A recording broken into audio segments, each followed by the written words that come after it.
BMW Group is taking a bold step into the future of manufacturing by introducing humanoid robots into its production operations in Germany.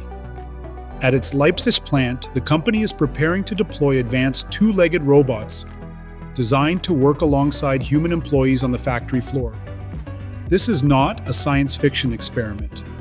It is a real-world pilot program focused on improving efficiency and supporting workers in physically demanding tasks. The robots will assist with repetitive processes, such as component handling and high-voltage battery assembly. BMW has made it clear that the goal is not to replace people, but to reduce strain and improve ergonomics while maintaining production quality.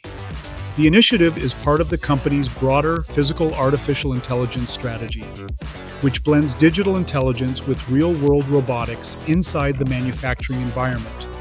Initial testing began in late 2025, with expanded trials scheduled throughout 2026. Only a small number of humanoid units will be used during the pilot phase. If successful, this could reshape how modern automotive factories operate in the coming years.